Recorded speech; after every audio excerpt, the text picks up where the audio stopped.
এটা কোনো গল্প না, এটা বাংলাদেশেরই এক টুকরো বাস্তবতা। চাঁদপুরের হাইমচর থানার নীলকমল ইউনিয়নের মধ্যচর, যেখানে প্রতিদিন মানুষ বাঁচার লড়াই করে, আর প্রতি বর্ষায় সেই লড়াই হয়ে ওঠে মৃত্যুর সঙ্গে যুদ্ধ। সরবরাহ কিছু অর্থহীন নাই। হীরা বাড়িঘর করতে গিয়ে খুব কষ্ট হয়েছে। হীরা চাষাবাস করতে মনে করেন জঙ্গল আবাদ করতে বহু কষ্ট, মানে কোনো মতে হতে জীবনযাপন করতে আসি, অনেক আবার নদী এলে যেতে আসি। আমার তো এবার তো মনে করেন চিকিৎসা নিতে হইলে কালীখোলা যাইতে হয়, কালীখোলা তো মনে করেন চাঁদপুর যাইতে হয়। খুব রুগী দুর্বত মনে করেন হয়ে জায়গা। বুড়া বুড়ি মারা গেলে বা আমরা মারা গেলে পোলান মারা গেলে অন্য দৃষ্টিতে গিয়া মনে করেন শরীরতুর গিয়া মাটি দিতে হয়, আবার পুববার মাটি দিতে হয়। এখনও আবার দেই না কিলিকা নদী লয়ে জায়গা, কবরের কোনো খোঁজখবর নাই। হ্যাঁ, দোয়া দূরত পড়তে পারি না, কবর জিরাত করতে পারি না, এই সমস্যা পুরা।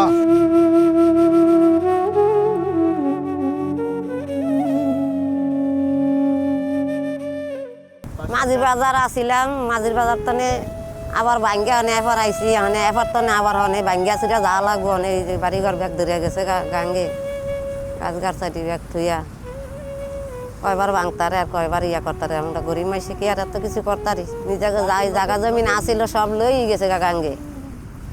আর আরে যেন রয়েছি এডিও হনান লয়ে যাইতে আছে গা, তার থার আর বাসার আমাকে কি আশা গরিব মাইসে। একজনে তো 5টা 6টা 8টা 9টা করে ভাঙ্গাও দিছে এই নীলকমল সরের ভিতরে। এখন আশা করে তো গৃষ্টি করছে, ফসল লইব পাই ফলাফেন লিয়ে খায়া বাঁচবো। অনেক ফসলের লগ ওই জমিন ভাঙ্গা লইয়া জায়গা, তার বাড়িতে গৃষ্টি করবো কইতো না, আর মানুষে খাইবই কইতো নি। এই যে অনেক ফসল সোয়াবিন বানাইছে, ওই যে সোয়াবিন ভাঙ্গা লইয়া যাইতে আছে গা, ওই যে দাদা মোজ খেতে ভাঙ্গা লইয়া আছে গা, কাটটা নিয়েও হারন যায় না। যখন ভাঙ্গা ধরে তখন কাটটা নিয়ে হারন যায় না, এক দাদা কাটে আরেক দাদা এই ভাঙ্গে। হ্যাঁ, আজকে দেখা যাইতেছে যেমন রাত্রে একটা রুগী একটা অ্যাক্সিডেন্ট হয়ে গেছে গা। এখন এই নদী দিয়া তার নৌকা চাইতে গেল দেয় না, যে সাহস করে পারি এই যখন একটা বানের ভিতরে কেড়ে যদি কয় বিলে আমি 10,000 টাকা দিব, তাকে সাহস করে নদীটা পারিয়ে যাইব। এরকম যায় না তো, অনেকেই যায় না। তখন কি রে, তখন তো অসীমিত বৃত্তে পড়ে জায়গা, হয়তো মারা যায়, না হলে একটা দুর্ঘটনা হয়ে জায়গা, যে কোনো কিছুতেই হয়ে জায়গা। নীলকমল মধ্যচরের মানুষ, কেউ কৃষক, কেউ জেলে। এই নদী তাদের জীবন, আবার এই নদী তাদের সংসারের বড় ভয়। আমরা ধরে ভাই ডালমাল ভাই গৃষ্টিরা করি টুকটাক হিসাবে এ দূর। আর এই নদী তো এই ছোট তো নই রাট ভাঙতা আছে, ভাঙ্গার তো শেষ নাই গা। একেবারে আমার মনে হয় আমরা 27টার মতন দিয়া লাইছি ভাঙ্গা। আমরা যেই মিলে জীবনযাপন করতে আছি এটি যেমন ওই এই ভাঙ্গা যাই আবার গিয়ে আবার উঠাই আবার ভাঙ্গে, ভাঙ্গা হিরিয়া বারবার ভাঙ্গা লিয়ে জায়গা হিরিয়া আবার গিয়া উঠাই, এর ভিতরেই আছে। আর আমরা যেই কষ্ট করি এই কষ্ট যদি মানুষে দেখতো তাহলে আর এটা কইয়া লাভ নাই।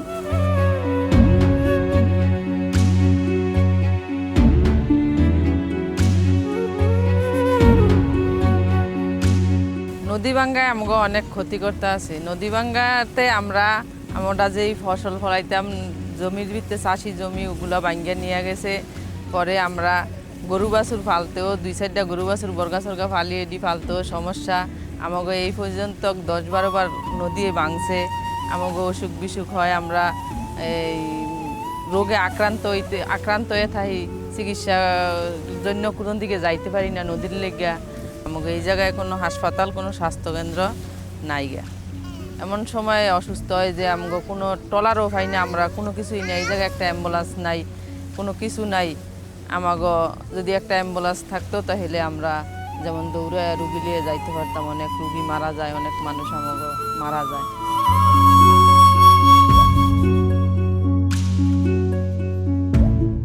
বর্ষা এলেই বদলে যায় সব। যে জমিতে ফসল ফলতো সেই জমি হয়ে যায় পানির নিচে, হারিয়ে যাওয়া স্মৃতি। প্রতি বছর ডুবে যায় পুরো মধ্যচর।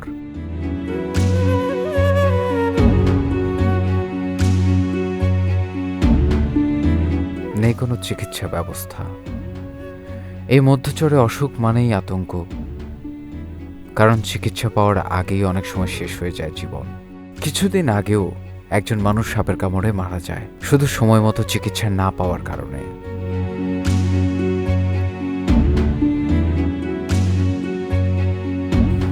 হসপিটাল নাই, টাকা থাকলেও যাইতে পারতেছি, যাইতে যাইতেও অসুস্থ হয়ে মারা যায় মানুষ। এখন কীভাবে মেডিকেল যাবো, কীভাবে আমাদের দেশে একটা মেডিকেল দরকার, যদি দিত মন্ত্রী মহাশয় তাইলে আমাদের একটু সুবিধা হতো। আমাদের কিছুদিন আগে আমাদের একটা এলাকার ছেলে সাপে কাইটটা মারছে। ওই ছেলেটা চাঁদপুর সদরে নিতে নিতে সে মারা গেছে। যদি আমাদের এলাকায় হাসপাতাল থাকতো আর যদি চিকিৎসা হইতো তাহলে আশা করি সে বাঁচত। জানি না তার হায়াত ছিল কি না, তবে আমরা বর্তমান দেখি যে সাপে কাটায় মারা গেছে।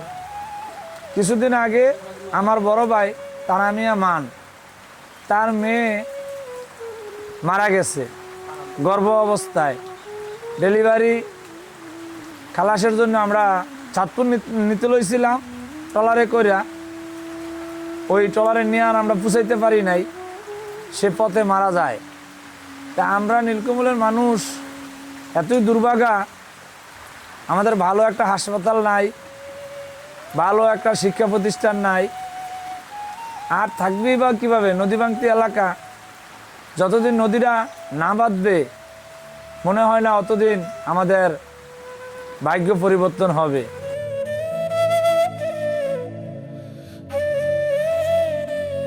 তো কোনোদিন যাইতে পারি, যদি ভাগ্য ভালো হয় তাইলে যাইতে পারি, আর ভাগ্য ভালো না হইলে আমরা এই জায়গায় মরণ লাগে।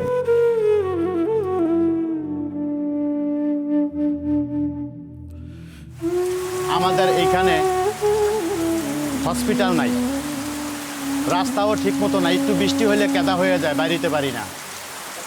বর্তমানে ডেলিভারির রুগী, সাপে কাটা রুগী, এগুলা সবসময়ই মানে সাপে কাটলে সাথে সাথে মারা যায়। ডাক্তারের কাছে ডেলিভারির রুগী নিতে নিতে মারা যায়।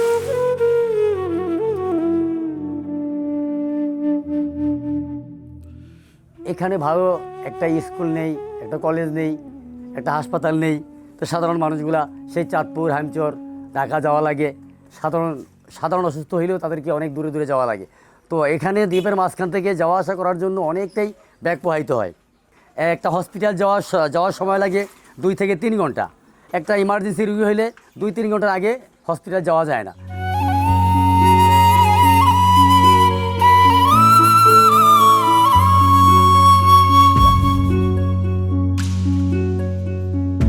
এটাই নীলকমল মধ্যচর। 40 বছরেও এখানে গড়ে ওঠেনি একটি মাধ্যমিক স্কুল। কিছু প্রাইমারি স্কুল থাকলেও সেগুলোর অবস্থাও খুবই নাজুক। ফলে 5ম শ্রেণীর পরই অনেক শিশুর থেমে যায় শিক্ষা জীবন। কারো হাতে বই ওঠার আগেই উঠে আসে জীবিকার বোঝা। বর্ষায় ছোট ছোট বাচ্চাদের নৌকায় করে, কখনো সাঁতরে জীবনের ঝুঁকি নিয়ে নদী খাল পার হয়ে স্কুলে যেতে হয়। এই ভয়েই অনেক বাবা মা সন্তানদের স্কুলে পাঠাতে চান না। প্রশ্ন হলো, নীলকমলের শিশুদের কি শিক্ষার অধিকার নেই?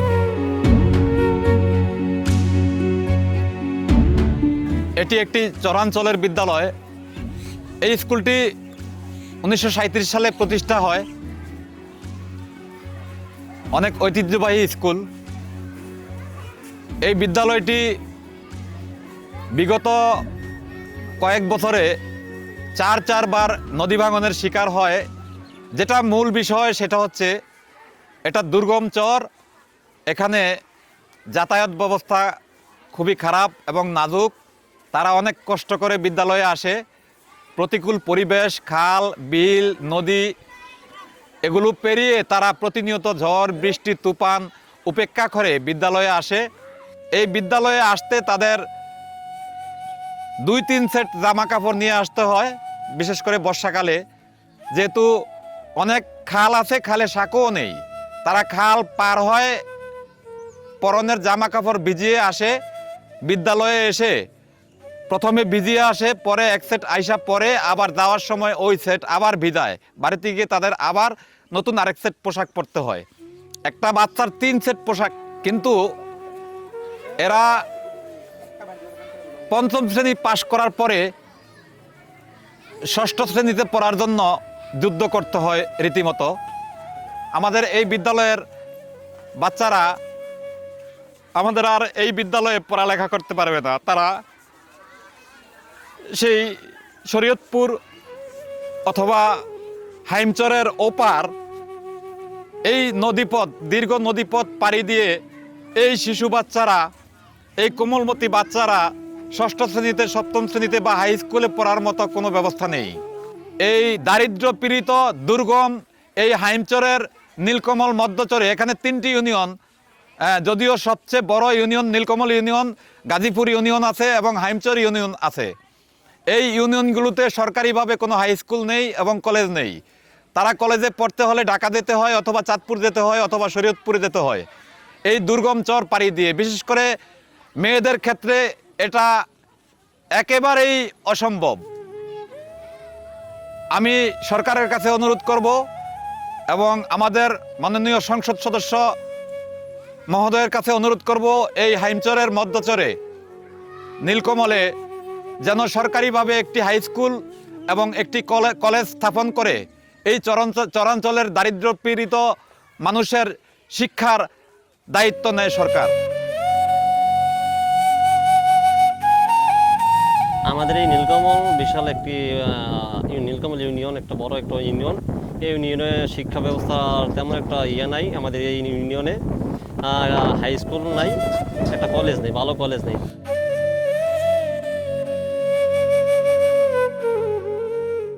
এলাকাতে আমরা পড়ালেখা করছি, এই যে এখানে পড়ছি 5 পর্যন্ত এই নেপালগঞ্জ স্কুলে।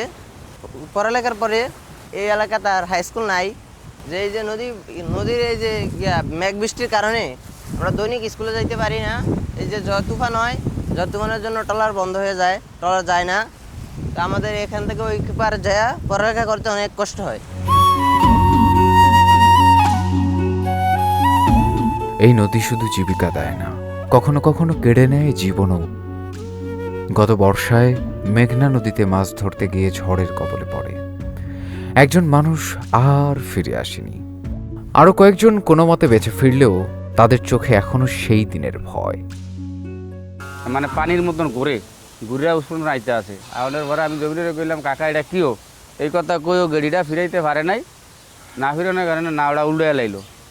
আমরা আবার একজনে এখানে এক সিটটা বিটায় গেছি গা।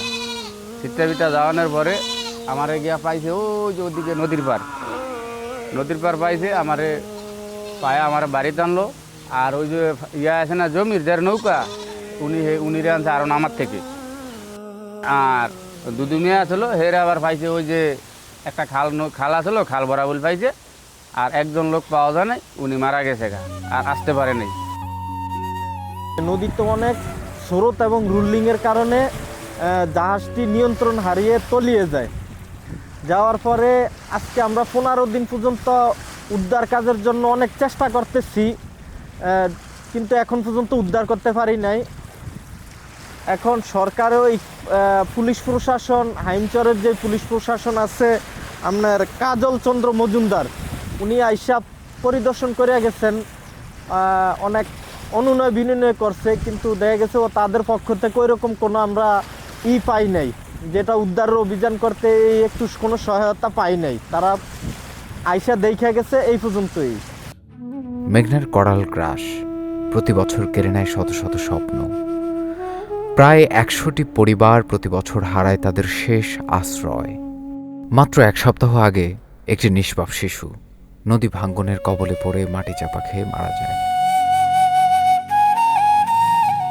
এই মৃত্যু শুধু একটি পরিবারের না, এটা পুরো মধ্যচরের কান্না। আইসে নদীর পার আর লগে খেলতে আইসে, আর গাছ ধরে ছিল তো, আর গাছ লিয়ে বেড়ে গেছে। ওদের কাছে দোকানের লোকজন ছিল, তারা গিয়া মাটি কোবায়া বাই করছে। হ্যাঁ, এটা মূলত নদী ভাঙার জন্যই ঘটনাটা ঘটছে। নদীর না ভাঙলে তো আর মিলে ঘটনা ঘটতো না। আমার বয়সে 5 বার নদী ভাঙছে। একবার কষ্ট করিয়া বিড়ামাটা যেভাবে এক জায়গায় করানোর পর নদী আবার ভেঙে যাওয়ার পর একবার 2 বছর বা 3 বছর পরই বাড়ি ভেঙে যায়, আবার আরেক জায়গায় গিয়ে বাড়ি করতে হয়। তাই আমাদের যা রুজি করি ওই বাড়ি করতে করতে করতে করতে দফা ঠান্ডা। আমাকে সবচেয়ে প্রয়োজন হইল নদী বাঁধ। যদি নদী বাঁধটা আমাকে হয়ে জায়গা কাজ, তাহলে আমরা ভিটামিন লিয়া বেঁচে থাকতে পারবো। যদি নদী ভাঙ্গিলে জায়গা, তাহলে আমরা ভিটামিন লিয়া থাকতে পারবো না। এটি আমাকে জরুরি দরকার। বর্তমান সমস্যা হচ্ছে হাসপাতাল নাই, রাস্তাঘাট নাই, নদী ভাঙ্গিয়া খালি এদিকে চাপতেই আছে, আর আমরা খালি দৌড়িতে আছি। কোনো রকম আশ্রয় কেন্দ্র আয়া রয়েছে আর কি। প্রতি নির্বাচনের আগে আশ্বাস আসে নদী বাঁধ হবে, কিন্তু নির্বাচন শেষ, প্রতিশ্রুতিও হারিয়ে যায়। বছরের পর বছর মানুষ অপেক্ষা করে।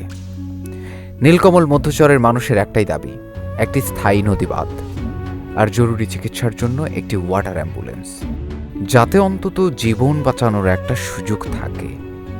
আর হাসপাতালে যে আন্তন আমাকে আলগি যাইতে হয়, বান্না হইলে যাইতে পারি না, ট্রলার থাকে না, রিজার্ভ নেওয়া লাগে, রাত হইলে ট্রলার আলা যায় না, 5,000 6,000 ভাড়া চায়। আমাকে এদিকে যে ডাক্তার, এই ডাক্তারও এমন একটা লেখাপড়া জানে না, দুগো ওষুধ লিয়ে বয়ে থাকে। আপনার এরপরে আপনার এই কী জানি এই অসুখ ভালো হয় না, ওইলে জান লাগে চাঁদপুর, আনালে জান লাগে আলগি।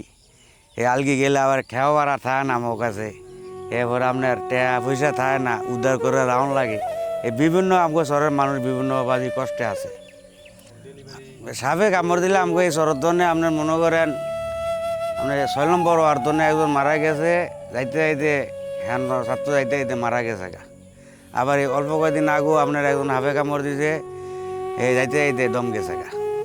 আমাকে এলাকার মানুষ অনেকজনই চিকিৎসা ছাড়াই ধরেন আপনার মরে জায়গা, যাইতে যাইতে মরে জায়গা ওইলে ডাহা নিলে এত টেয়া থাকে না।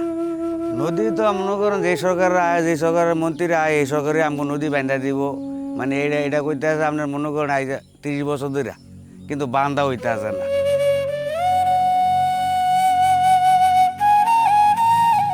নদীর কারণে আমরা কিছুই করতে পারি না। নদী যেই ভাঙছে আমরা নিম্নত 10 হইতে 12 বার করে কিন্তু এই বাড়িঘরই ভাঙছি। এরপরে বাজার যেই বাজার মিলাইছি মাঝির বাজার, এই মাঝির বাজার প্রায় 10 হইতে 12 বার করে আমরা ভাঙছি দোকান। ভাঙে আর ওইখানে থাকতে পারিনি, অনেক দোকান অনেক জায়গায় গেছে, অনেক মানুষও অনেক দেশে চলে গেছে, করার কিছুই নেই।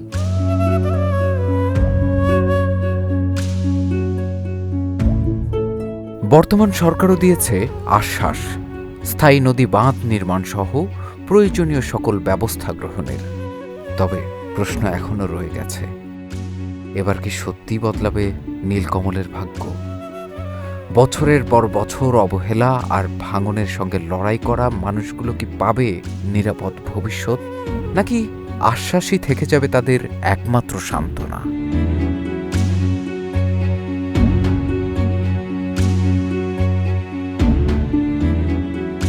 আচ্ছা, আমাদের বাপদাদা 14 পুরুষ এই ভূমিতে বসবাস করে আসছে, কিন্তু নদীর কারণে আজ আমরা বিচ্ছিন্ন। আমরা ধরতে গেলে পরিবারের সাথে আমাদের কোনো সম্পর্ক নাই, নিজের আপন ভাই বোন কে কোথায় গেছে আমরা বলতেও পারি না, শুধু এই নদীর কারণে।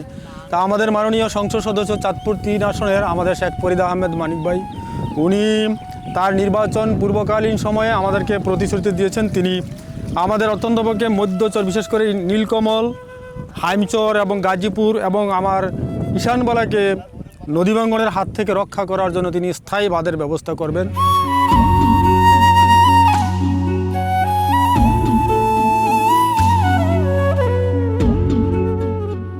আমাদের নীলকমলের অন্তর্ভুক্ত আরও 2টা ইউনিয়ন আছে, একটা হলো হাইমচর ইউনিয়ন, একটা হলো গাজীপুর ইউনিয়ন। আর আমাদের এই নীলকমলে বসবাস করে প্রায় 2 লক্ষ মানুষ। এই 2 লক্ষ মানুষের একটাই স্বপ্ন যে তারা স্থায়ীভাবে বসবাস করতে পারে। কিন্তু আমাদের যে নদীর অবস্থা, যে ম্যাগনাল কোরাল গ্রাস, সেই গ্রাসে প্রতি বছরে আমাদের নদী ভাঙে। কিন্তু আমাদের এখন নবনির্বাচিত মাননীয় সংসদ সদস্য জনাব শেখ ফরিদ আহমেদ মানিক ভাই বলছে, তার ইলেকশনের প্রথম ইশতেহারই ছিল যে আমাদের এই নীলকমলে এটা স্থায়ী নদীবাঁধ। সকল মানুষের কাছে যখন আমরা ভোট চাইতে গেছি তখনই সবাই বলছে যে আমাদের কাছে স্থায়ী একটা নদীবাঁধ হয়। সেই উপলক্ষে জাতীয় সংসদ শেখ ফরিদ আহমেদ মানিক ভাই বলছে যে নীলকমলকে স্থায়ী নদীবাঁধে আনবে। পাশাপাশি আমাদের দেখেন আমাদের চরাঞ্চলের মানুষ এভাবেই সব সময় একটা যোগাযোগ ব্যবস্থা থেকে দূরে থাকে, কারণ আমাদের চরাঞ্চলের যোগাযোগ ব্যবস্থা তেমন ভালো না। সেই জন্য আমাদের স্বাস্থ্যসেবাটাও তেমন ভালো হয় না। কারণ দেখেন আমাদের চরাঞ্চলে সবচেয়ে বেশি মানুষ সাপে কাটে। সাপে কাটার পরে আমাদের যদি চাঁদপুর যায় এবং শরীয়তপুর যেতে হলে অনেক নদী পাড়িয়ে যাইতে হয়, অনেক সময় নদীর মাঝখানেও রুগী মারা যায়। সেই জন্য আমরা মানিক ভাইয়ের কাছে আলোচনা করছি, আমাদের স্থানীয় যে নীলকমলের নেতাকর্মীরা সবাই বলছে যে ভাই, নদী বাঁধটার পরে যে আমাদের এই যে আমাদের স্বাস্থ্যসেবার জন্য আমাদের যে একটা হাসপাতালে আসতে এভাবে, পাশাপাশি আমাদের ওই যে ওয়াটার অ্যাম্বুলেন্সের কথা বলা হয়েছে। তবে জনগণের দাবি আলোকে মানিক ভাই বলছে যে হ্যাঁ, আস্তে আস্তে আমাদের সব কিছু হবে।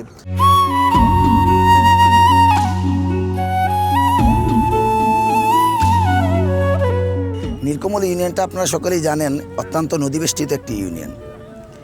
নদীর ভৌগোলিক কারণে আমাদের এই ইউনিয়নটা প্রায় 3 থেকে 4টি ভাগে বিভক্ত।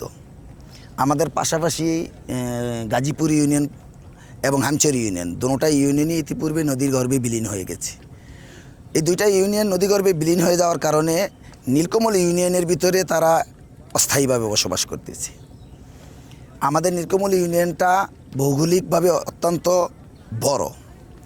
বড় হওয়ার কারণে দুইটা ইউনিয়নই নীলকমলের ভিতরে অবস্থান করতে পারছে। আমাদের এই নীলকমল ইউনিয়নের মানুষগুলো অত্যন্ত সাধারণ। এই মানুষগুলো অত্যন্ত খেটে খাওয়া মানুষ। এখানে মানুষের সবচেয়ে গুরুত্বপূর্ণ এবং কাজ হচ্ছে কৃষিকাজ। পাশাপাশি আমাদের যেই মেঘনা নদী, এই মেঘনা নদী থেকে আমাদের ম্যাক্সিমাম মানুষের হইল জাল বেয়ে তারা অর্থ উপার্জন করে। এই দুটিই কিন্তু আমরা রাজস্ব খাতে অগ্রণী ভূমিকা পালন করে, মৎস্য খাতে এবং কৃষি খাতে। এখানে আমাদের যেই কৃষি ফসল আছে, এই ফসলের ভিতরে আমাদের যেই ফসলগুলো এখানে আমরা একটা জমি থেকে প্রায় সিজনে, যেটা আমাদের এলাকায় সিজন বলে, বাৎসরিক 3-4টা ফসল আমরা উৎপাদন করতে পারি। মাছের সময় ইলিশ এবং বিভিন্ন প্রজাতির মাছ কিন্তু আমাদের এই এলাকার জেলেরা আহরণ করে থাকে। তবে আমাদের সবচেয়ে বড় সমস্যা হচ্ছে নদী সমস্যা। ইতিপূর্বেই এই ঈশানবালাটা অনেক দূরত্ব ছিল। অনেক দূরে থাকা অবস্থায় ঈশানবালা ভাঙতে একদম শরীয়তপুরের আমরা কোল গেসে এখন অবস্থান করতেছি। আমাদের এই প্রকল্পটা স্থায়ী নদীবাঁধে রূপান্তরিত করার জন্য আমাদের পানি উন্নয়ন বোর্ড থেকে একাধিকবার সার্ভে করে গেছে, আকাশপথে সার্ভে করেছে, নৌপথে সার্ভে করেছে, এবং এই প্রজেক্টটা ইতিপূর্বেই মন্ত্রণালয় থেকে পেরিয়ে চূড়ান্ত পর্যায়ে একনেকে পাশ হওয়ার একটা প্রক্রিয়াধীন রয়েছে। আমাদের এই আসনের মাননীয় সংসদ সদস্য, চাঁদপুর জেলা বিএনপি সম্মানিত সভাপতি জনাব শেখ ফরিদ আহমেদ মানিক অত্যন্ত আন্তরিকতার সাথে এই প্রজেক্টটা যাতে বাস্তবায়িত হয়, এবং এই বাস্তবায়িত হওয়ার ফলে নীলকমলের এই একাংশ 1, 2, 3, 4টি ওয়ার্ডের মানুষ যাতে তাদের জীবনযাত্রার মান উন্নত হয় এবং স্থায়ী তাদের যেই বসতভিটা সেটা যেন স্থায়ীভাবে তারা রূপ পায়, সেই প্রকল্পে কিন্তু তিনি কাজ করে যাচ্ছেন।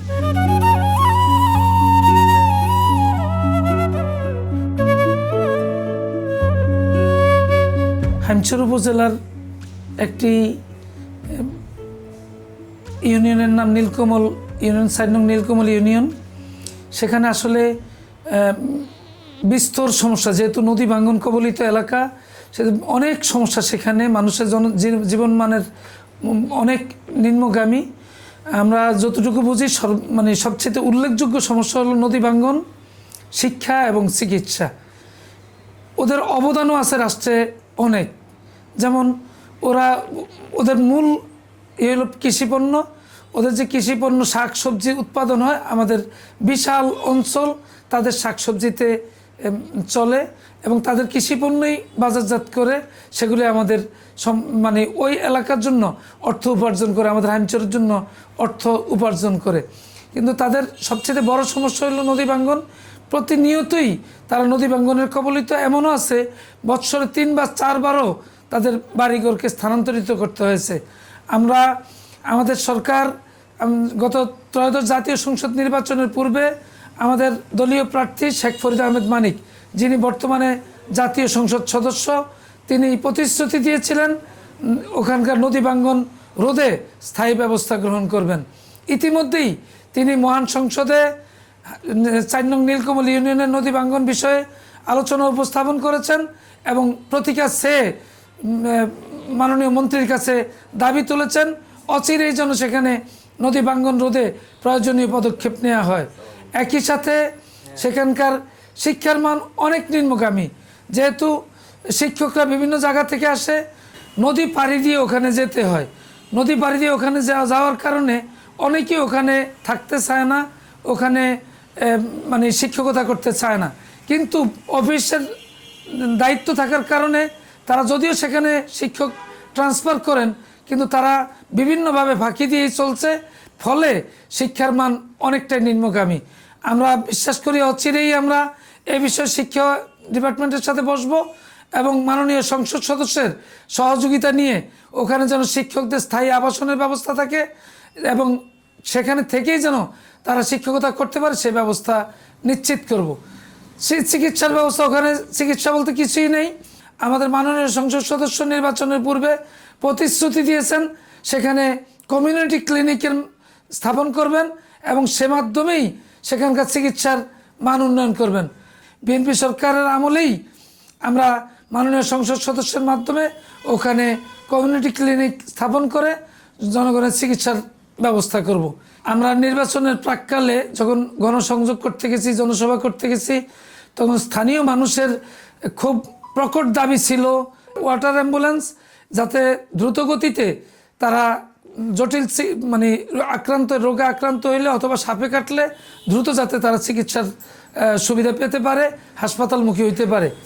ইতিমধ্যেই আমাদের একজন গর্ভবতী মা যাতায়াতের মাধ্যমেই তার মৃত্যু হয়েছে। দীর্ঘ সময় হওয়ার কারণে তিনি হাসপাতালে গিয়ে পৌঁছতে পারেন নাই। আমরা আমাদের মাননীয় সংসদ সদস্য এই দাবিগুলি শুনেছেন। আশা করি সেখানে দ্রুতই এই ওয়াটার অ্যাম্বুলেন্সের প্রস্তাবনা উনি মাননীয় মহান সংসদে রাখবেন এবং এটা বাস্তবায়ন হবে বলে আমাদের বিশ্বাস।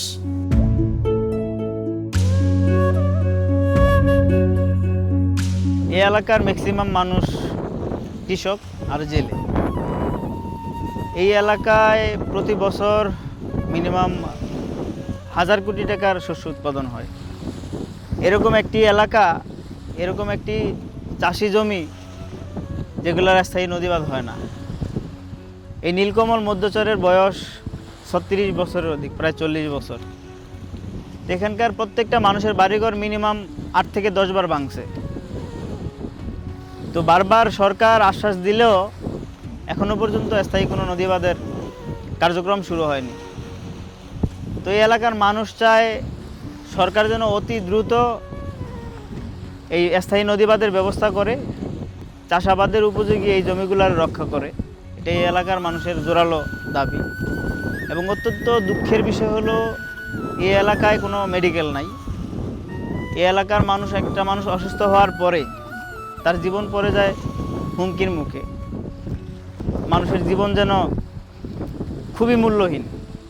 এই ঢেউয়ের ভিতরে লাখ টাকা দিলেও একটা ট্রলার পাওয়া যায় না নদী পার হওয়ার জন্য। এই এলাকায় একটা হাই স্কুল নাই যেখানে এখানকার বাচ্চা কাচ্চারা শিক্ষা নিব বা মোটামুটি একটা শিক্ষার ব্যবস্থা হইব। এখানকার মানুষ প্রাইমারি স্কুলে পড়তে যায়, তারপরেও বর্ষাকালীন সময়ে নদী টদি পার হয়ে সাঁতার কেটে খুবই জঘন্য একটা অবস্থা। তো সরকার এই এলাকাটা নিয়ে যেন চিন্তা করে, অন্তত এই এলাকার মানুষ দেশের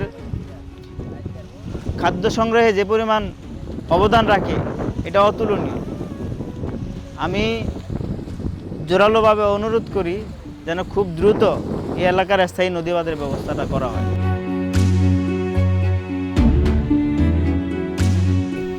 আর কত জীবন গেলে আমরা জাগব? সাপের কামড়ে মৃত্যু, প্রসবকালীন সময়ে মৃত্যু, ঝড়ে নদীতে ডুবে মৃত্যু, ভাঙনে চাপা পড়ে মৃত্যু, এগুলো কি থামানো সম্ভব না? এই মানুষগুলো কি বাংলাদেশের নাগরিক না? তাদের কি বাঁচার অধিকার নেই?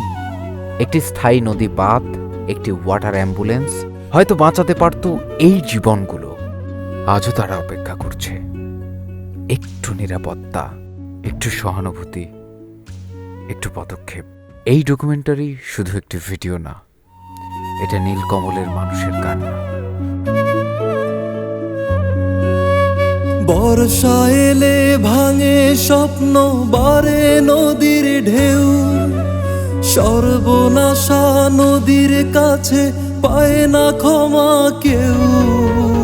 যে হারাইছে ভিটা মাটি সেই বোঝে তার ব্যথা, খোদা বুঝি পায় না শুনতে এই অভাগার কথা। যে হারাইছে ভিটা মাটি সেই বোঝে তার ব্যথা, খোদা বুঝি পায় না শুনতে এই অভাগার কথা।